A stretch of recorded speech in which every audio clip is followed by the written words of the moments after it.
दर्शकों, महालक्ष्मी की कृपा आपको कैसे प्राप्त हो उसके लिए हम आपको बताने जा रहे हैं। कई बार किसी के भाग्य में महालक्ष्मी का सुख होता नहीं, उसने प्रारब्ध में कुछ ऐसे कर्म किए हुए होते हैं कि जिसकी वजह से उसको इस जीवन में धन की तंगी रहती है।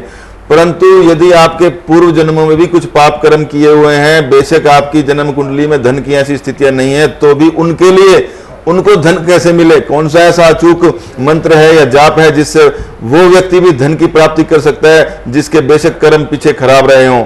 एक बार की बात है, शंकराचार्य जी भिक्षाटन पर निकले थे। भिक्षा मांगते मांगते वो किसी के घर गए जी। तो घर में एक महिला अकेली थी। उन्होंने दरवाजा खटखटाया, भिक्षा मांगी। महिला ने कहा, मेरे पास तो आचार्य जी आपको देने के लिए कुछ भी नहीं है। उन्होंने कहा, कुछ भी नहीं है? बोले नहीं। तो बोले कुछ तो होगा, दे दीजिए। उनके घर में मात्र एक आंवला था, सिर्फ एक आंवला, सूखा आंवला था।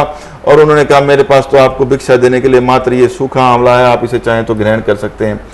शंकराचार्य जी को उसकी दयनीय स्थिति पर बड़ी चिंता हुई कि देखो कितना इसका भाग्य खराब है, इसके यहाँ खाने को भी कुछ नहीं है। उन्होंने सोचा, क्यों ना मैं इसके लिए महालक्ष्मी से प्रार्थना करूं, इससे कुछ आशीर्वाद मिले। उन्होंने उस औरत के, उस स्त्री के आंगन में ही वो बैठ गए। उन्होंने महालक्ष्मी जी से प्रार्थना की कि महालक्ष्मी जी इनको कुछ दीजिए आप। तो महालक्ष्मी ने कहा, इसके भाग्य में मेरा सुख है ही नहीं, मेरी कृपा इसके नहीं है, क्योंकि इनके पूर्व जन्म के कुछ कर्म ऐसे हैं कि मेरी इनको कृपा नहीं हो सकती।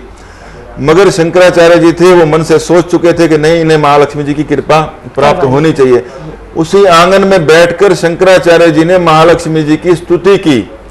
और उन्होंने जो स्तुति की तो महालक्ष्मी जी उस स्तुति से इतनी प्रसन्न हुई कि उनके आंगन में जो आंवला उन्होंने आचार्य जी को दिया था, शंकराचार्य जी को, सोने के आंवलों की वर्षा हुई उस आंगन में।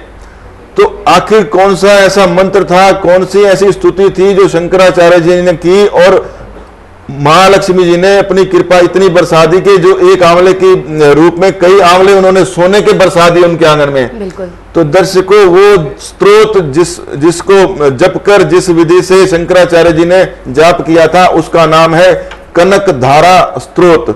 कनक धारा स्तोत्र जो है आपको किसी भी पुस्तक में मिल जाएगा।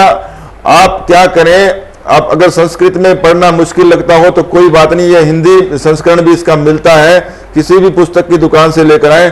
जो व्यक्ति अपने घर में नियमित श्री सूक्त भी महालक्ष्मी जी का एक अमोघ पाठ है, स्तोत्र है, इसकी 15 ऋचाओं का पाठ और कनक धारा स्तोत्र का पाठ आप अगर अपने घर में नियमित रूप से करते हैं, गाय के घी का दीपक जलाकर, यदि आपके कर्म कितने ही ऐसे थे, आपने कुछ ऐसा नहीं कर रखा था कि आपको महालक्ष्मी की कृपा प्राप्त हो, धन मिले आपको, यह ऐसा स्तोत्र है जिसका पाठ करने से आपको धन निश्चित रूप से मिलेगा। महालक्ष्मी जी की कृपा आपके ऊपर अवश्य होगी।